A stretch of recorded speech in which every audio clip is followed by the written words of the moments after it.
नमस्कार विद्यार्थी मित्रांनो, स्वागत आहे तुमचं सिम्प्लिफाईड अकॅडमी या ऑनलाईन लर्निंग प्लॅटफॉर्मवर।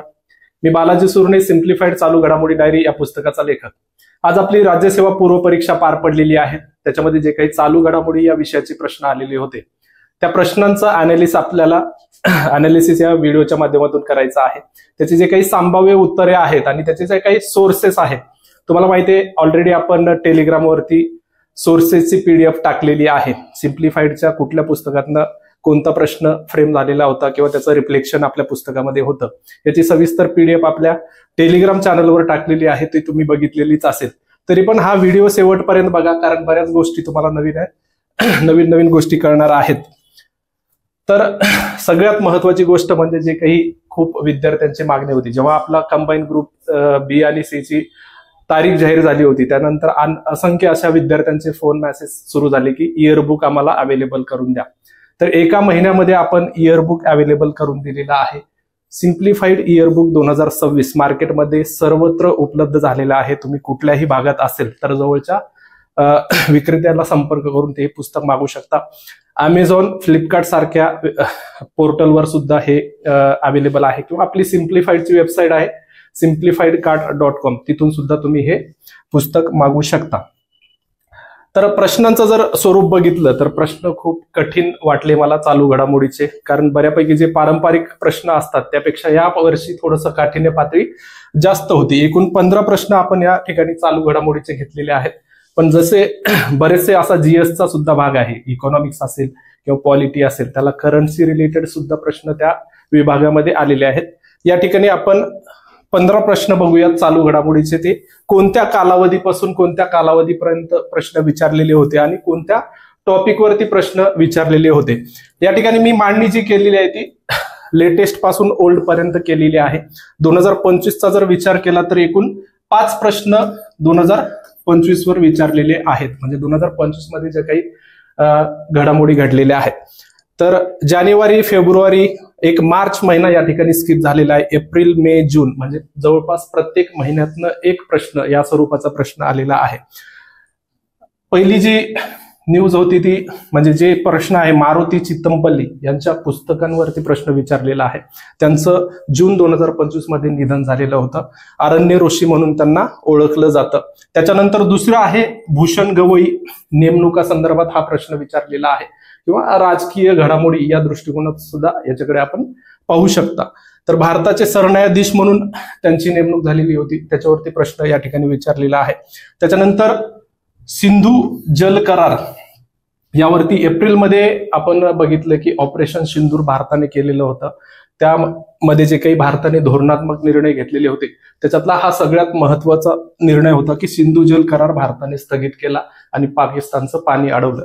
त्या संदर्भात प्रश्न आयोगाने विचारलेला आहे। सिंधू नदीचा जो करार आहे त्याच्यामधलं जे काही नद्या आणि उपनद्यांचं जल वाटप होतं, तर ते भारताचा कुठला अधिकार होता वगैरे त्यानुसार। पुढचा चालू घडामोडीमध्ये अर्थसंकल्पावरती प्रश्न विचारलेला आहे 25-26। नेहमी अर्थसंकल्प आणि आर्थिक पाहणी अहवाल याच्यावरती हमखास प्रश्न विचारले जातात।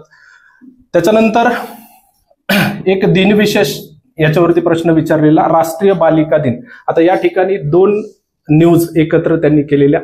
जनधन योजनेचा सुद्धा ऑप्शन या प्रश्नामध्ये टाकलेलं होतं, म्हणजे दिनविशेष प्लस योजना अशा 2 टॉपिकचं कॉम्बिनेशन करून त्यांनी प्रश्न विचारलेला आहे। 2 प्रश्न असे होते की जे 2 टॉपिकचं कॉम्बिनेशन करून विचारलेले होते, ते पुढे आपण बघणारच आहे। त्याच्यानंतर मोस्ट एक्सपेक्टेड क्वेश्चन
विक्रांत हे 2 प्रश्न संरक्षण घडामोडीमधले होते. अर्थसंकल्पावरती 1 प्रश्न होता, दिनविशेषावरती 1 प्रश्न होता, योजनावरती 2 प्रश्न होते. त्याच्यानंतर पुरस्कारावरती नेहमी प्रश्न विचारला जातो. हा सुद्धा एक महत्वाचा टॉपिक आहे. तुम्ही कुठलाही मागचा पेपर काढून बघितला तर पुरस्कार, नेमणुका, क्रीडा घडामोडी हे टॉपिकवरती प्रश्न 100% दिसतो.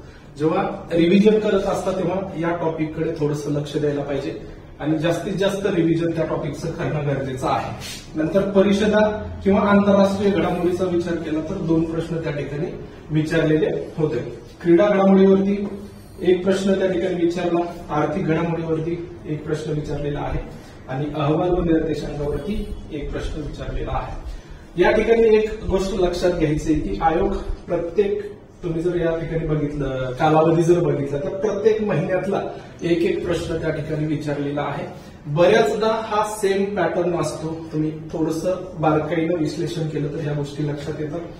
सप्टेंबर, ऑक्टोबर, नोव्हेंबर, डिसेंबर, जानेवारी, फेब्रुवारी, फक्त इथं मार्च मिसिंग आहे. एप्रिल, मे, जून असा सलग प्रत्येक महिन्यातला 1 प्रश्न त्यांनी उचललेला आहे. हा पॅटर्न सुद्धा एकदा लक्षात घ्या. बऱ्याचदा ह्याच पॅटर्न मध्ये प्रश्न असतात. कधी कधी एकाच महिन्यातले 2-2, 3-3 प्रश्न येतात. आता या ठिकाणी नोव्हेंबर मधले 2 प्रश्न विचारले. नोव्हेंबर 2024 मध्ये एका वर्षी तर 4 प्रश्न हे एकाच महिन्यातले रिपीट झालेले होते. त्यामुळं हे वेगवेगळे आयोगाचे पॅटर्न आहेत, ते पण लक्षात घ्यायचं आहे.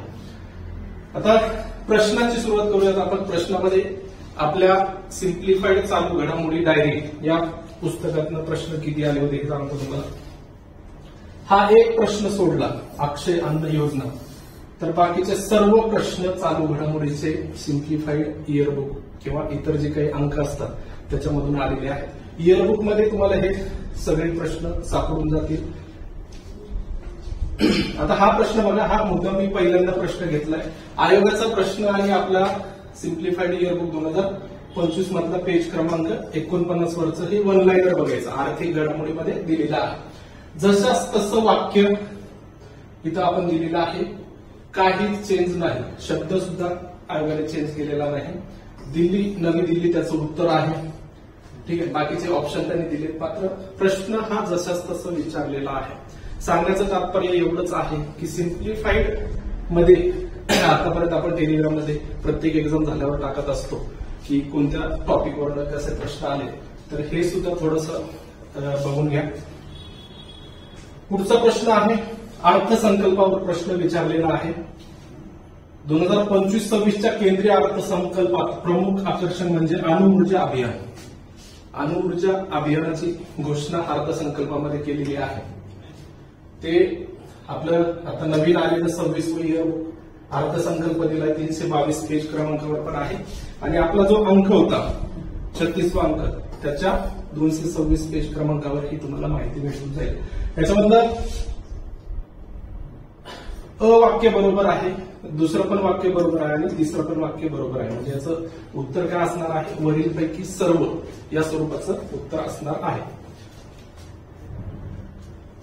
पुढचा प्रश्न बघा. आता ह्या प्रश्नाकडे बघितल्यानंतर तुम्हाला एक गोष्ट लक्षात येते की प्रश्न बारकावे प्रश्नातले लक्षात घेणं किती गरजेचं आहे, किती तुम्हाला शांत माइंडने प्रश्न वाचणं गरजेचं आहे. आता या ठिकाणी प्रश्न विचारलाय, ऑगस्ट 2024 मध्ये INS विक्रांत अधिकृतपणे भारतीय नौदलाच्या पश्चिम नौदल कमांडमध्ये सामील झाली. जनरली आपल्याला हे बरोबरच वाटतं, तर हे वाक्य चुकीचं आहे. या ठिकाणी फक्त हा मंथ चेंज केलेला आहे. आता या ठिकाणी बघा, आपल्या 2025च्या इयरबुकमध्ये 108व्या पेज क्रमांकावरती हा माहिती आहे. 20 सप्टेंबर 2024 रोजी या INS विक्रांतची पश्चिम ताफ्यामध्ये, नौदलाच्या ताफ्यामध्ये दाखल झाली आहे. पण यांनी ऑगस्ट हा मंथ त्या ठिकाणी वापरलेला आहे, त्याच्यामुळे हे सुद्धा वाक्य चुकीचं आहे. दुसरं आहे, INS विक्रांत ही भारतीय नौदलात सेवेत असलेली एक विमानवाहू नौका आहे. इथपर्यंत ठीक होतं, हा इथपर्यंत लाईन बरोबर आहे. पुढची लाईन मात्र चुकीचं आहे. तमिळनाडूमध्ये बांधलेले हे अशा प्रकारचे पहिले जहाज आहे. हे वाक्य चुकीचं आहे, कारण याची बांधणी कोचिन शिपयार्ड लिमिटेडने केलेली आहे. ते केरळमधलं ठिकाण आहे, त्याच्यामुळे हे सुद्धा वाक्य चुकीचं आहे. आयोगाने विचारले खालीलपैकी योग्य विधाने ओळखा, तर वरीलपैकी एकही नाही हे याचं उत्तर असणार आहे. त्याच्यानंतर न्यायमूर्ती भूषण गवई महाराष्ट्रीयन न्यायमूर्ती आहेत, सरन्यायाधीशपदी त्यांची नेमणूक झालेली होती, त्यांच्यावरती प्रश्न विचारलेला आहे.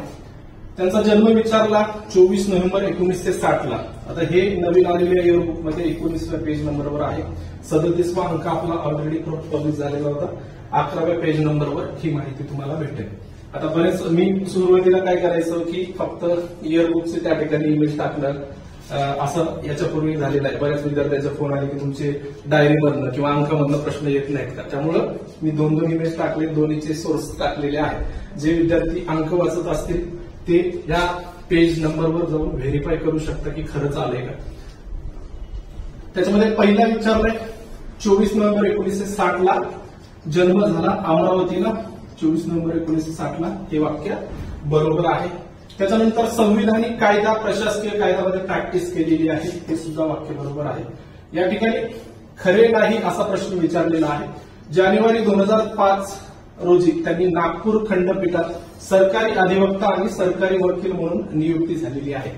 या ठिकाणी सुद्धा यांनी महिना चुकवलेला आहे, वर्ष चुकवलेला आहे, कारण 2000 साली 17 जानेवारी 2000 साली सरकारी वकील म्हणून त्यांची नेमणूक झाली होती. 92 ते 93 पर्यंत नागपूर खंडपीठात सहाय्यक सरकारी वकील आणि अतिरिक्त सरकारी वकील म्हणून त्यांनी काम केलेलं आहे. त्याच्यामुळं हे विधान या ठिकाणी चुकीचं ठरतं. मे 2019 रोजी भारताच्या सर्वोच्च न्यायालयाचे न्यायाधीश म्हणून त्यांना बढती देण्यात आलेली आहे. सर्वोच्च न्यायालयामध्ये 24 मे 2019 रोजी सर्वोच्च न्यायालयाच्या न्यायाधीश म्हणून त्यांना बढती देण्यात आली होती. हे वाक्य चुकीचं आहे, म्हणजे 88व्या क्रमांकाचं तिसरं उत्तर असणार आहे. पुढचं आहे जल पुरस्कारासंदर्भात प्रश्न विचारलेला आहे. 3 वाक्य दिले, त्याच्यापैकी बरोबर विधान ओळखायचं आहे.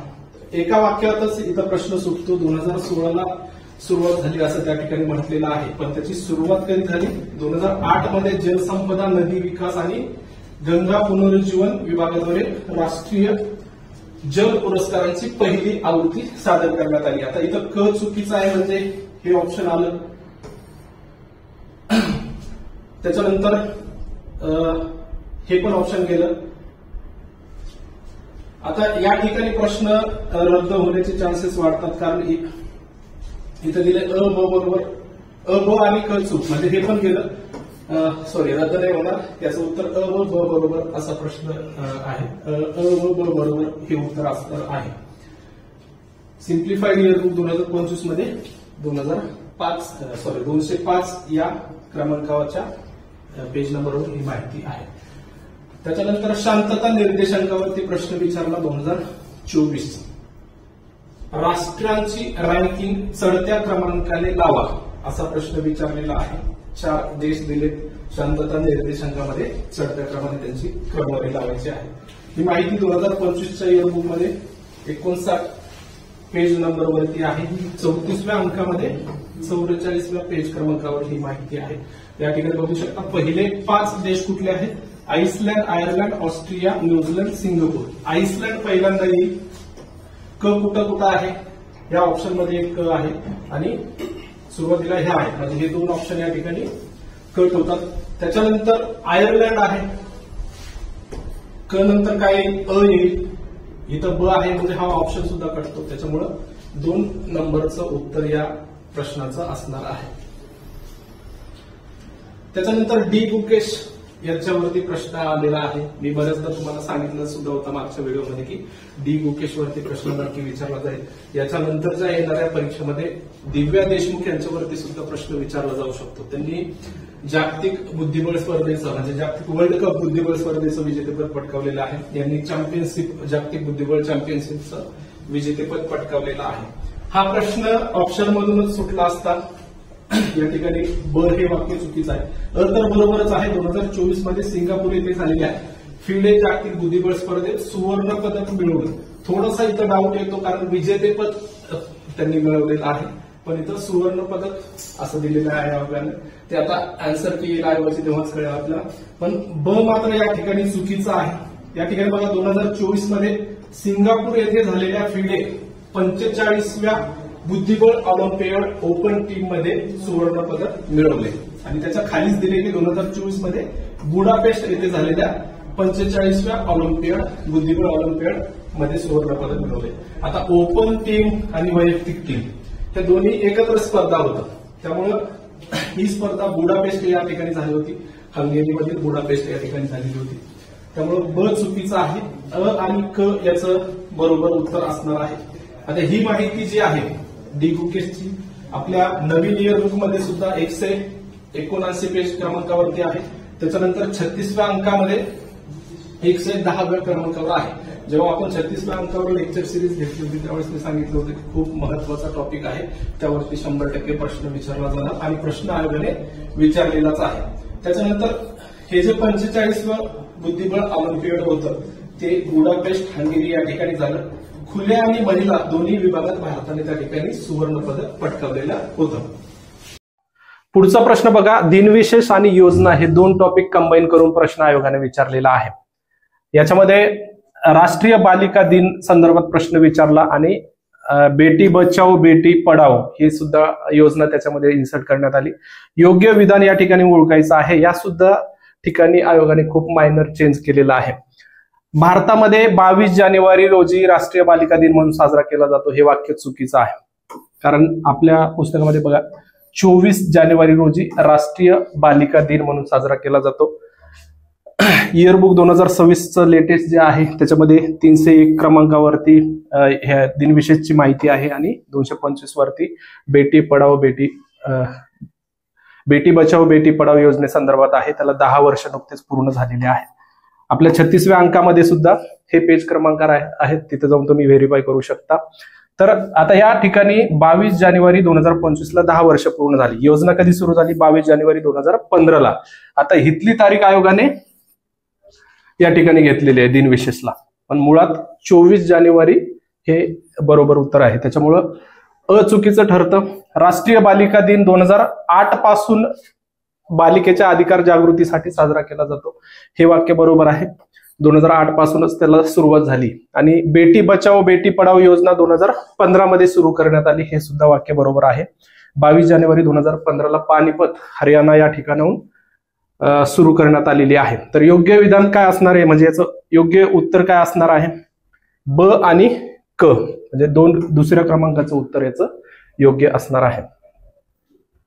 त्याच्यानंतर आयोगाचा सगळ्यात आवडता प्रश्न ब्रिक्स ह्याच्यावरती, ब्रिक्सच्या जे काही शिखर परिषदा आहेत, बऱ्याचदा तुम्ही जर PYQ काढून बघितले तर तुम्हाला सेम प्रश्न ह्या सेम टाइप मध्ये दिसणार आहे। लेटेस्ट जे काही मागच्या 4-5 परिषदा आहेत त्याच्यावरती प्रश्न आयोग विचारत असतो। इथं 13, 14, 15, 16 हे 4 परिषदा विचारल्यात आणि तिकडं कुठे पार पडली याचं ठिकाण दिलेलं आहे। हे सुद्धा आपल्या 26व्या इयरबुक मध्ये 272 पेज नंबरवर आहे 2026च्या इयरबुक मध्ये, आणि 2025च्या इयरबुक मध्ये सुद्धा आहे। दरवर्षी ब्रिक्सची शिखर परिषद होत असते। 38व्या अंकामध्ये 194व्या पेज क्रमांकावर ही आपण पूर्ण लिस्टच त्या ठिकाणी दिलेली आहे। आता यावरून एक गोष्ट लक्षात येत असेल की आपल्या पुस्तकामध्ये जो काही डाटा दिला असतो तो प्रत्येक ओळ त्या ठिकाणी महत्वाची असते, काहीही फापट पसारा नसतो। तुम्हाला जर खरंच सिरियस ऍस्पिरंट असाल तुम्ही स्पर्धा परीक्षेचे किंवा MPSCचे, तर तुम्हाला त्याचं महत्व लक्षात येतं। प्रश्न आयोग कुठे फ्रेम करू शकतो हे आपण सांगू शकत नाही, आणि आपल्या कंटेंटच्या बाहेर प्रश्न जात नाही हे सुद्धा आपल्या ह्याच्यावरनं सिद्ध होतंय। त्याच्यामुळे जे काही कंटेंट आपण पुस्तकामध्ये दिलेलं आहे, आता इयरबुक दिलेलं आहे तर इयरबुक मधली प्रत्येक लाईन तुमच्यासाठी महत्वाची आहे। कशावर प्रश्न विचारतो आयोग ते सांगता येत नाही, त्यामुळं व्यवस्थित रिव्हिजन करणं खूप गरजेचं आहे। चालू घडामोडीला ज्यांनी व्यवस्थित रिव्हिजन केलेलं आहे त्याला नक्की मार्क्स येतील, याशिवाय वेगळं काहीच विचारलं जात नाही। तुमच्या समोर सगळा सोर्स आहे, पेज नंबर सगळं आपण त्या ठिकाणी दिलेला आहे। जो प्रश्न आला नाही तो तर आला नाही, मी सुरुवातीला सांगितलं। एक प्रश्न सोडला तर बाकीचा सगळे प्रश्न आपल्या पुस्तकामधले आहेत। तो जो एक प्रश्न सुटलाय त्याचा इंटरनेटवर सुद्धा सोर्स सापडत नाही, तो पण आपल्या पुस्तकात असला असता, किंवा याच्या मागचे जरी तुम्ही प्रश्न बघितले तरी सर्व प्रश्नांचे सोर्सेस आपल्या सिम्प्लिफाईड मध्ये सापडतात। कुठलाही घ्या कंटेंट, त्याच्यावरती ट्रस्ट ठेवा, त्याचं रिव्हिजन जास्तीत जास्त करा, तरच तुम्हाला चालू घडामोडीला मार्क्स येतात। आणि करत असताना जेवढं बारक शक्य होईल तेवढं वर्ष लक्षात ठेवण्याचा प्रयत्न करा. वर्ष आणि महिन्यामध्ये आयोग कसा चेंज करतो हे आपण मागच्या काही प्रश्नांमध्ये बघितलेलंच आहे. तर आता शिखर परिषद जर बघितली ब्रिक्सची, तर 16वी कुठं झाली? 2024 मध्ये कझान या ठिकाणी झाली रशियातली. म्हणजे अचं काय असणार आहे? 4. अचं 4 फक्त 2 ठिकाणी आहे, म्हणजे बाकीचे 2 ऑप्शन या ठिकाणी कट होतात. 15वी परिषद कुठं झाली?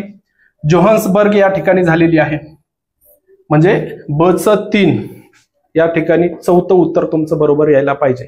आता 17वी जी परिषद आहे ती ब्राझीलमध्ये रिओ दी जेनेरो या ठिकाणी झालेली आहे. तिथं सुद्धा आपण सगळी माहिती कव्हर केलेली आहे. त्याच्यानंतर ही योजना थोडीशी जुनी आहे, 2023 मधली ही योजना आहे. त्याच्यावरती प्रश्न आयोगाने विचारलेला आहे.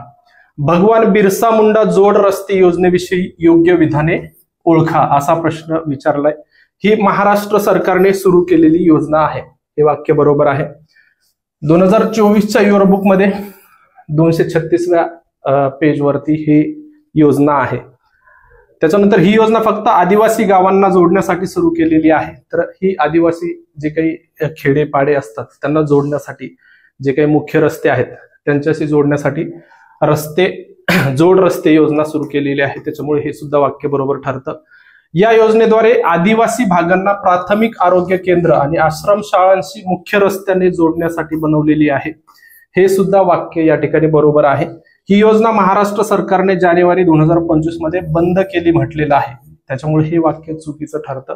अ ब क म्हणजे 3ऱ्या क्रमांकाचं उत्तर याचं बरोबर आहे. ठीक आहे. त्याच्यानंतर आता हा जर प्रश्न तुम्ही बघितला तर ह्याच्यावरती लास्ट एक्झामचं जेव्हा आपण बघितलं होतं, ज्या प्रश्न आलेले एमपीएससी द्वारे घेतलेले त्याच्यामध्ये किंवा त्याच्या आधीच्या एक्झाम मध्ये सेम पॅटर्नचे प्रश्न आहेत. 3ऱ्यांदा हा पॅटर्न रिपीट झालेला आहे. तुम्ही जर बघितलं तर ज्या थायलंडच्या पंतप्रधान होत्या सिनावात्रा यांचा राजकीय पक्ष कुठला, असा प्रश्न त्या ठिकाणी विचारलेला होता. किंवा घानाचे जे राष्ट्राध्यक्ष त्यांची निवड झालेली होती त्यावेळेस सुद्धा त्यांचा राजकीय पक्ष विचारलेला होता. यावेळेस सुद्धा एप्रिल 2024 मध्ये मालदीवमध्ये जी काही निवडणूक झालेली आहे त्याच्यामध्ये कुठल्या पक्षाने विजेतेपद मिळवलं हा पक्ष विचारलेला आहे. म्हणजे याचं उत्तर आहे पीपल्स नॅशनल काँग्रेस. म्हणजे सेम पॅटर्नचे प्रश्न त्या ठिकाणी रिपीट होत आहेत, हे लक्षात घ्या. आता सलग 3री वेळ आहे एमपीएससी द्वारे घेतलेली ही जी परीक्षा आहे, सलग 3ऱ्यांदा या प्रकारचा प्रश्न आयोगाने विचारलेला आहे. त्यामुळं मागचे प्रश्न बघणं हे किती महत्वाचं आहे हे तुम्हाला याच्यावरनं लक्षात आलं पाहिजे. हा तर हॉट टॉपिक आहे. ऑपरेशन सिंदूर नंतर भारताने काही धोरणात्मक निर्णय घेतले होते, त्याच्यापैकी हा सगळ्यात महत्वाचा निर्णय होता. सिंधू पाणी वाटप करार जो आहे तो भारताने त्या ठिकाणी रद्द केलेला होता. त्याच्यावर प्रश्न आयोगाने विचारलाय की जो हा करार आहे 1960चा, त्यानुसार डॅश डॅश नदीचे पाणी भारत वापरू शकतो. मग त्या पाणी वाटप करारामध्ये 3 नद्या भारताला, 3 नद्या पाकिस्तानला असं वाटप झालेलं आहे. नवीन जे इयर बुक आहे 122व्या पेज नंबरवरती आपण सिंधू जल कराराची माहिती दिली होती. 37व्या अंकामध्ये 59व्या पेज क्रमांकावर आपण ही माहिती दिलेली आहे. तुम्ही तिथे व्हेरीफाय करू शकता. आता हे भारताला कुठल्या कुठल्या नदीचं पाणी वापरता येतं? रावी, बियास आणि सतलज ह्या 3 नद्या आहेत. रावी, बियास, सतलज कुठं आहे? सतलज, बियास, रावी हे 3ऱ्या क्रमांकाचं जे काही ऑप्शन आहे ते बरोबर येतं. आता इथं सिंधू, झेलम आणि चिनाब हे पाकिस्तानला, पश्चिमेकडे असलेल्या नद्या पाकिस्तानला अनिर्बंध वाहू द्यावं लागतं त्या करारानुसार. तर हा सुद्धा एक एक्सपेक्टेड क्वेश्चन होता, त्याच्यावरती सुद्धा आयोगाने प्रश्न विचारलेला आहे. त्याच्यानंतर निधन वार्तावरती प्रश्न विचारलेला आहे. आरण्य ऋषी म्हणून प्रसिद्ध असलेले मारुती चित्तमपल्ली यांचं निधन झालं, त्यांच्यावरती प्रश्न विचारला. त्याचे पुस्तकं विचारलेले आहेत. जशाच तसं आपण सगळे पुस्तकं या ठिकाणी दिलेले आहेत. त्यांचं आत्मचरित्र किंवा इतर पुस्तके आहेत ते दिलेले आहेत. आता हे पोरं काय करतात, सुरुवातीचे 1-2-3 ओळी वाचून बाकीचं सोडून देतात. तर असं करू नका. प्रत्येक लाईन, प्रत्येक गोष्ट आपल्या पुस्तकातली महत्वाची आहे. रातवा हे पुस्तक त्यांचं आहे, तर आपल्या इथं रातवा दिले बघा, रातवा सुद्धा दिलेला आहे. पाखरमाया हे सुद्धा त्यांचं पुस्तक आहे, पाखरमाया. त्याच्यानंतर चकवा चांदणं हे तर त्यांचं आत्मचरित्रच होतं, चकवा चांदणं किंवा प्रसिद्ध पुस्तकामध्ये सुद्धा आपण ते दिलेलं आहे. फुलवंती नावाचं पुस्तक नाहीये, कारण निळावंती नावाचं पुस्तक आहे त्यांचं. त्याच्यानंतर जंगलाचा पाऊस हे सुद्धा चुकीचं ठरतं. त्या ठिकाणी केशराचा पाऊस म्हणजे थोडासा शब्दामध्ये बदल करून आयोगाने त्या ठिकाणी हे केलेलं. म्हणजे प्रश्न वाचताना किती बारकाव्याने वाचावं लागतं हे लक्षात घ्या. प्रत्येक प्रश्नाकडे बघत असताना खूप बारीक नजरेने बघायचं आणि प्रश्न सोडवायचा. अ ब क म्हणजे पहिलं ऑप्शन याचं बरोबर असणार आहे. 163 पेज नंबरवरती ही माहिती दिलेली आहे. 38व्या अंकामध्ये 119व्या पेज क्रमांकावर आपण ही माहिती दिलेली आहे. नंतर आता काही अशा पण गोष्टी आहेत. आता हे चालू घडामोडीचे प्रश्न संपले की स्टॅटिक जीके मध्ये तुमची पॉलिटी असेल, जिओग्राफी असेल, इकॉनॉमिक्स असेल, ह्याच्यामध्ये सुद्धा करंटशी रिलेटेड भरपूर प्रश्न येतात. त्या प्रश्नावर सुद्धा म्हणजे त्याचा संदर्भ सुद्धा आपल्या पुस्तकामध्ये सापडतो. जे काही आपण चालू घडामोडी त्याच्यानंतर त्याच्याशी रिलेटेड जे काही स्टॅटिक जीके असेल किंवा जे काही विषय आहेत त्याच्याशी रिलेटेड माहिती असेल ती आपण देत असतो. त्याचा फायदा सुद्धा विद्यार्थ्यांना होतो. फक्त चालू घडामोडीचे 15 प्रश्न नाही तर इतर सुद्धा प्रश्न तुमचे याच्यातनं कव्हर होतात बऱ्यापैकी. त्यातलाच हा एक प्रश्न आहे. राष्ट्रीय महिला आयोगाची स्थापना विचारलेली आहे. 2025च्या इयरबुक मध्ये 139 पेज क्रमांकावरती विजया रहाटकर यांची राष्ट्रीय महिला आयोगाच्या अध्यक्षपदी त्यावेळी नेमणूक झालेली होती. तर त्यांच्याविषयी आपण माहिती दिलेली होती. त्याच्या खाली महिला आयोगाची सुद्धा माहिती दिलेली आहे. वर्ष विचारलेलं होतं 31 जानेवारी 1992 या आयोगाची स्थापना झाली. आता एक प्रश्न असा पण होता की जे SDG निर्देशांक आहे त्याच्यामध्ये भारताचा क्रमांक ते 2020चा विचारलेला आहे. तेवढं ते पण आपल्या पुस्तकात माहिती होती, ते जुनं होतं म्हणून मी काही टाकलेलं नाही. फक्त लेटेस्ट जे आपल्या सध्या पुस्तकं आहेत त्याच्यामधली इथं माहिती दिलेली आहे. त्याच्यानंतर पोक्सो कायद्यावरती प्रश्न विचारलेला होता. कोणत्या वर्षी हा कायदा लागू झाला? तर हा सुद्धा 38व्या अंकामध्ये 16व्या पेज क्रमांकामध्ये म्हणजे राजकीय घडामोडीमध्ये आपण हा दिलेला होता. सर्वोच्च न्यायालयाने निर्देश दिले होते पोस्को न्यायालय स्थापन करण्यासाठी. तर याची संपूर्ण माहिती या ठिकाणी दिलेली होती. वर्ष विचारलंय. अंमलबजावणी कधी झाली? 14 नोव्हेंबर 2012 म्हणजे दुसरं ऑप्शन त्याचा बरोबर असणार आहे. त्याच्यानंतर अन्न सुरक्षा कायदा जो आहे 2013चा ह्याच्यावरती सुद्धा आयोगाने बऱ्याचदा राज्यसेवा या परीक्षेमध्ये पूर्व परीक्षेमध्ये हा प्रश्न रिपीट केलेला आहे. परत हे 2024च्या इयरबुकमध्ये 225व्या क्रमांकावर आहे. शहरी भागातील 50% आणि ग्रामीण भागातील 75% लोकसंख्येला अन्न सुरक्षेचा लाभ उपलब्ध करून देणे. या ठिकाणी हे वाक्य आहे बघा. 50% शहरी आणि 75% ग्रामीण लाभार्थ्यांना हा लाभ करून देण्याचं हे दिलेलं आहे. त्याच्यानंतर 3 रुपये प्रमाणे तांदूळ, 1 रुपये प्रमाणे भरड धान्य आणि 2 रुपये प्रमाणे गहू उपलब्ध करून देणं. तर इथं ते वाक्य आहे अनुक्रमे 3, 2 आणि 1 रुपया. म्हणजे 3 रुपये तांदूळ, गहू 2 रुपये आणि 1 रुपया भरड धान्य. त्याच्यामुळे हे दोन्ही वाक्य त्या ठिकाणी बरोबर ठरतात. म्हणजे अ आणि ब हे दोन्ही वाक्य त्या ठिकाणी बरोबर आहेत. ठीक आहे. अशा प्रकारचे चालू घडामोडीचे प्रश्न आपण बघितलेले आहेत. त्याचे सोर्सेस सुद्धा आपण बघितले. सिम्प्लिफाईड शिवाय आता पर्याय काही उरलेला नाही. आपण का म्हणतो वन स्टॉप सोल्युशन आहे? तर त्याचं हे प्रमुख कारण आहे. कारण सिम्प्लिफाईडवर आता एक प्रश्न तर जसाच तसाच विचारलाय. बाकीचे प्रश्न सुद्धा इझिली तुम्हाला सुटतात. फक्त रिव्हिजन व्यवस्थित करा. रिव्हिजन शिवाय चालू घडामोडीला पर्याय नाही. त्यातल्या त्यात प्रॅक्टिस करणं पण महत्वाचं आहे. आपला प्रश्न संच पण अवेलेबल आहे, तो सुद्धा तुम्ही घेऊन प्रॅक्टिस करू शकता. दुसरी महत्वाची न्यूज म्हणजे आपलं करंट अफेअर्सचं जे काही इयरबुक येतं दरवर्षी, यावर्षी आपण इंग्लिशमध्ये सुद्धा अवेलेबल करणार आहोत. लवकरच ते सुद्धा अवेलेबल होईल. आणि अनेक विद्यार्थ्यांच्या मागणीस्तव दरवर्षी आपण फक्त इयरबुक पब्लिश करत होतो, पण बऱ्याच विद्यार्थ्यांची त्या ठिकाणी मागणी होती आणि ती मागणी सुद्धा आम्हाला पटलेली आहे. त्याच्यामुळे इयरबुक सोबतच वेगळा अंक काढण्याची जी मागणी होती ते या व्हिडिओच्या माध्यमातून आपण दाखवतोय की 39वा जो अंक आहे तो सेपरेट येणार आहे. इयरबुक ज्यांनी घेतलेलं नसेल ते इयरबुक घेऊ शकता. ठीक आहे. 11 नोव्हेंबर 2025ला आपला सिम्प्लिफाईड पब्लिकेशनचा वर्धापन दिन आहे. त्या दिनानिमित्त हे दोन्ही पुस्तकं प्रकाशित होणार आहेत. 12 तारखेपर्यंत तुम्हाला इझिली हे दोन्ही पुस्तकं भेटून जातील. करंट अफेअर्स हे सिम्प्लिफाईडचं इयरबुक इंग्लिशमध्ये पण अवेलेबल झालेलं आहे. तुमच्यापैकी जे विद्यार्थी असतील UPSC करणारे किंवा ज्यांना इंग्लिश इझी जातं तर त्यांना तुम्ही सांगू शकता की सिम्प्लिफाईडचं इंग्लिश मधलं सुद्धा पुस्तक अवेलेबल झालेलं आहे. आणि जो आपले रेग्युलर अंक आहेत, ज्यांनी 36, 37, 38 हे अंक घेतलेले आहेत, त्यांनी इयरबुक घेऊ शकता किंवा हे पुढचा अंक घ्यायचा असेल तर पुढचा अंक सुद्धा घेऊ शकता. त्याच्यामध्ये आपण जे काही ऑगस्ट, सप्टेंबर आणि ऑक्टोबर हे 3 महिने आहेत त्याचा या ठिकाणी समावेश केलेला आहे. ठीक आहे. इयरबुक सुद्धा मार्केटमध्ये अवेलेबल झालेला आहे. त्याला खूप चांगल्या प्रकारे तुम्ही प्रतिसाद दिलात त्याबद्दल सर्वांचे आभार. याही पुस्तकाला तसाच प्रतिसाद द्याल.